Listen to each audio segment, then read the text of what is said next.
Previously we left Bundy, we came across Queensland out Cameron's Corner, then we crossed the Nullarbor, then came around to Kalgoorlie, then down to Esperance, and we followed the WA coast all the way around to Kalbarri, where we headed inland due to a bit of bad weather, and we came around to Tom Price into Carragini National Park, made our way up to Karratha and Dampier, then up to Port Hedland, and came back down into Marble Bar, back into Pilbara again, which was nice.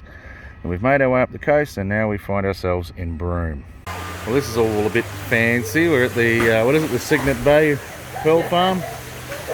They got all the things. World's oldest pearl farm, and they got the sweet pool set up. But yeah, no, this is real nice. Cape Leveque otherwise has been a bit of a bust. We went up to the lighthouse thinking, well, we could just go for a bit of a wander around, but it's like a day thing. You got to pay $20 just to go for a bit of a walk and stuff. So we're a bit early for that, but you know, this is nice. Yeah, so heaps of pearl shells around the joint. So this is basically just a bit of a resort here. Yeah, so we've been doing the tour here at Cygnet Bay with the pearls, the pearl farm.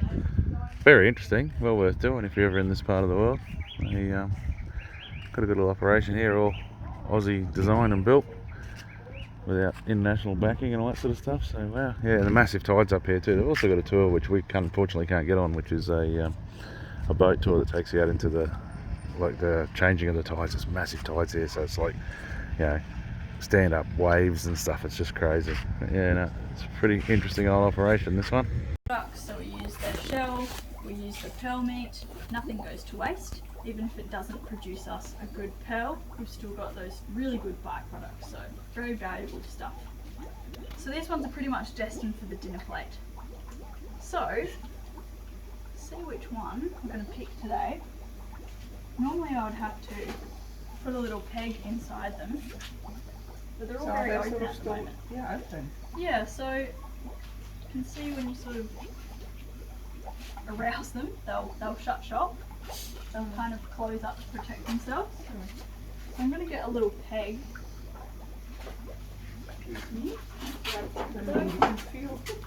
Looks like a doorstop, but this is what we call a peg. And we put that inside our oyster to sort of keep it open, because once they decide to shut shop, it's very hard to open them back up again.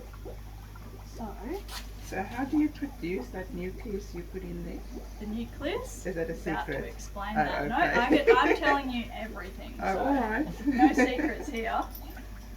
Alright, these little ones in the corner are the ones I'm going to take, because these ones are looking pretty something similar to what our technicians would have used to do that little seeding process. So they would put their oyster onto something like this, and they'd have a smaller gap even than that to do that seeding process. So they'd have to put their utensils all the way back into that deep, secure part of the oyster, make those little cuts and incisions just to try and grow that pearl. So very hard. So it's a bit hard to show you this part, but you'll be able to see it all inside in a minute, and pass it around and have a good look. So I'm just going to cut through that little muscle, and then I'm able to open it up.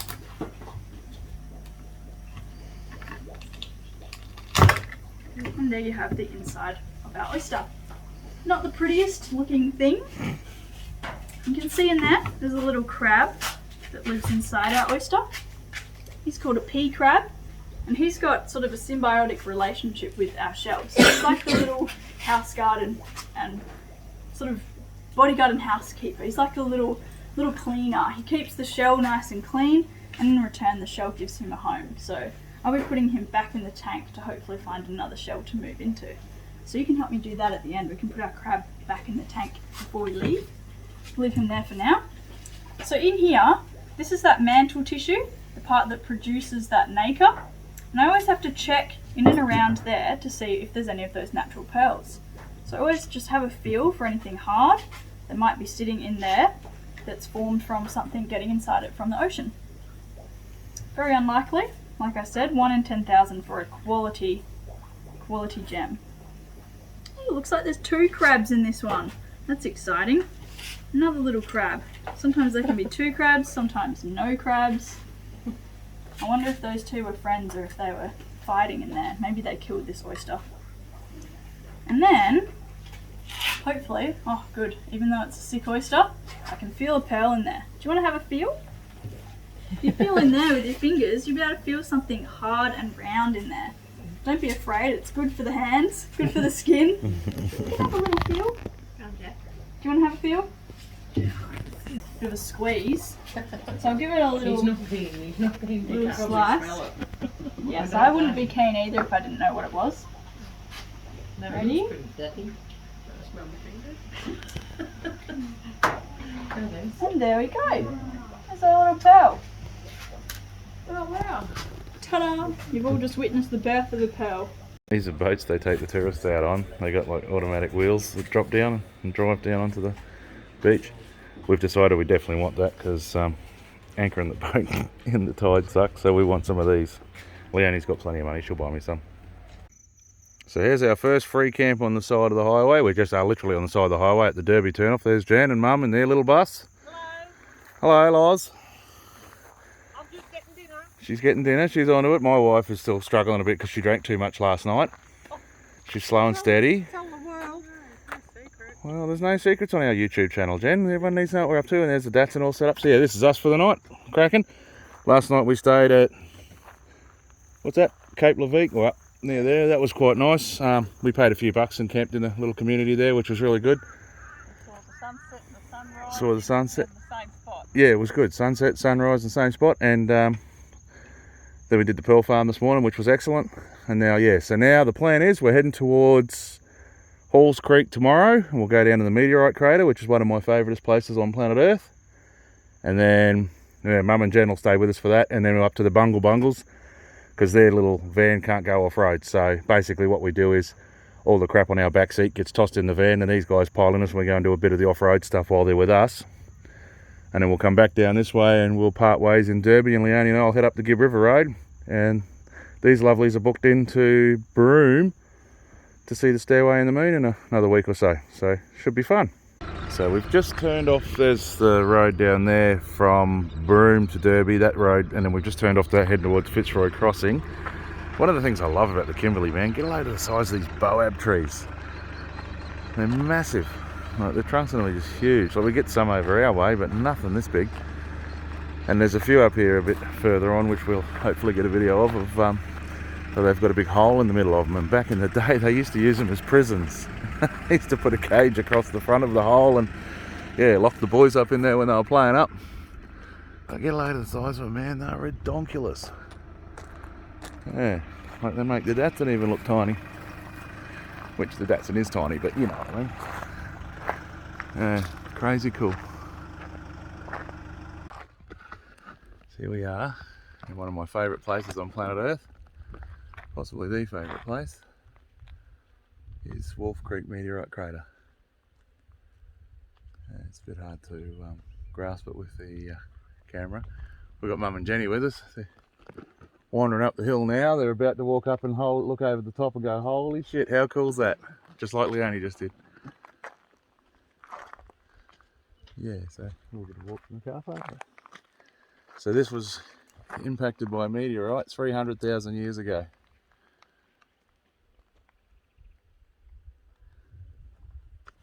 Yeah, so I'll do a view from this angle of the crater. Yeah, like I say, this is one of my favourite places on planet Earth because I love space and I love the outback. So it joins the two together. There's me mum. Smile, Mum. Hello. There's the old girl. Smile, old girl. Now we know what she does. Yeah. I'll just take one more of this because this just blows my mind how cool this is. Well worth the drive out for me. We've got a plane flying over us. Leonie was just saying that she saw a sign there was a plane ride for out of Kununurra or something, or somewhere where you can do the Bungles and the crater. So I'd be all over that if I get a chance. Fingers crossed it's not all booked out like everything else is up here. But yeah, so apparently, yeah, the Aboriginals have known about this for thousands of years, but the white man found it in 1947, which is kind of interesting. I didn't think they were still finding stuff that late on, but there you go. So yeah, Wolf Creek Crater. We haven't run into Mick Taylor, so we're all still alive. And this is the China Wall in Halls Creek.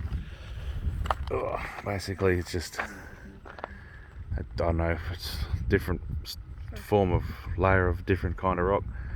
But all these hills are red. You can see another bit of a layer of white stuff just over there. Yeah, and it's just, it's obviously, yeah, it's obviously harder than the natural other stuff around it, and it's, as it's eroded over the years, this has kept standing. So I say it looks like a wall, so they named it the China Wall. It's quite funky, just a couple of k's out of Halls Creek. Now today we're in the Bungle National Park. We made our way from Halls Creek up to here, and we've left Mum and Jenny's van over in the rest area just at the entryway in. There's a heap of people doing the same thing. Man, mongrel track coming in here. The old Datsun's definitely got some more rattles and squeaks than what she had before we left, but yeah, no, awesome. So this is called Stonehenge on the Bungle National Park, which is quite cool. Look, it's all been engraved, hey? Yeah, it's cool. So this is on the walking track towards the Echidna Chasm. Smile, darling, and mean it. Not fake smile. Give me a proper smile. I'm going to do the big close up. Big close up. Go away. Oh, that's lovely talk. Yeah, the film definitely won't do this justice. This is beautiful. Red flower. And this is the lookout for the Echidna Chasm.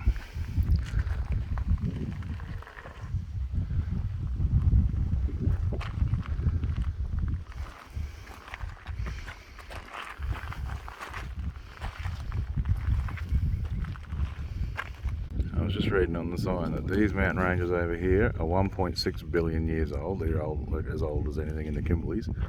As where the chasm over here is only 360 million, so it's just a baby. And that's Elephant Rock. Here are the Elephant Rock lookout here in the Bungles. Leonie's getting a little bit miffed. We still haven't seen what looks like Bungles. She keeps asking people, are these the Bungles? I think they're a bit bungly down there. Very pretty.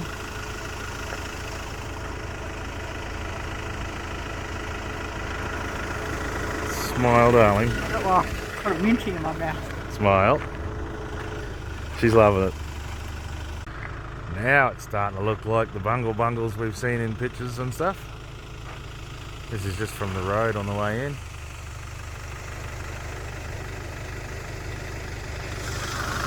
Wave!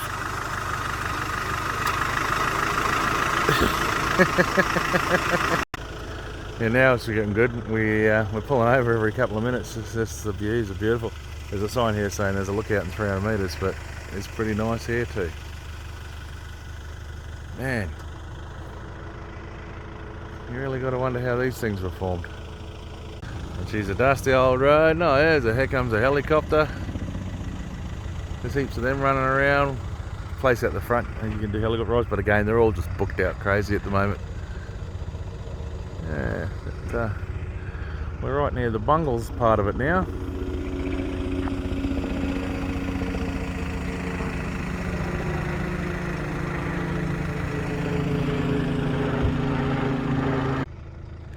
Yeah, no, these things are magnificent. You know, I've seen a lot of stuff, but I've never seen anything form like this before. This is really cool. All the way around. There's my lovely little bride in the back seat because we got the mamas with us.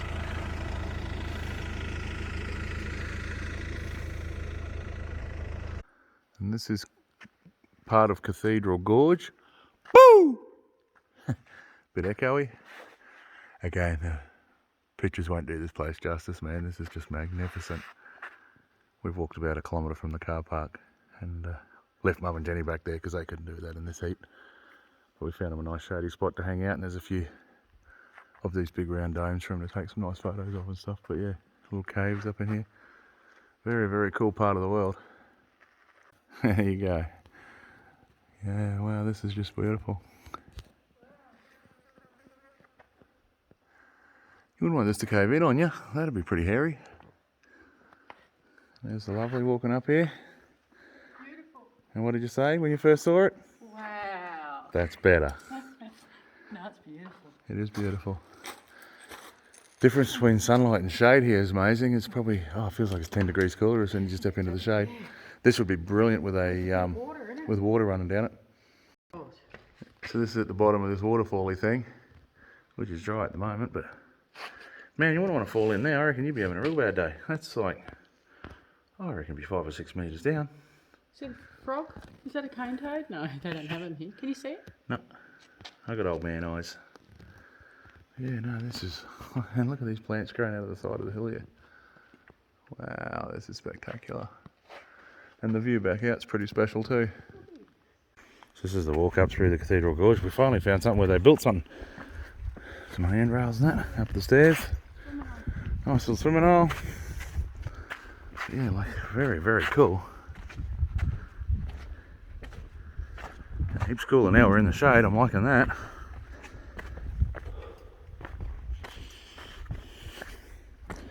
This would actually be quite a picture in the wet season with all the water flowing through here. Wow. Get a load of that. Yeah, no, this is pretty special in here. Almost worthy of a selfie. Yeah, no, this is a cool walk up through here. Got this nice little ladder all set up. Ooh, ooh. Like it's bolted into the rocks, a bit less dodgy than the ladder I got at home. Wow. This is magnificent. Me too. See, and you said the Bungles suck. You reckon you'd rather go to the Gold Coast and look at shops like a complete weirdo. Yeah, so it's looking back in the gorge. We've got a bit of a cave here. Again, this ain't going to do it justice. And up into there. No, she's pretty specky, this place. Unfortunately, as we're walking in, a tour bus full of people were walking out, so we've kind of got this whole place to ourselves. We can hear people in the distance, but we kind of got it all to ourselves. That was a frog that you just heard. It wasn't Leonie letting one rip. And here we find ourselves at the end of the Cathedral Gorge. Boo! And you can see why they call it Cathedral Gorge. You could easily get married here. What a beautiful, beautiful space. Imagine this was nice LED lights hanging and that. Wacko, man. Nice little sandy beach leading onto a pond, and you can see where the water runs down. How spectacular would that be if it was really raining and you had a bit of a waterfall going on? Yeah, getting the beer and food in here would be a bit tricky, but what a beautiful place to do it. It'd almost be as nice as getting married on Moore Park Beach.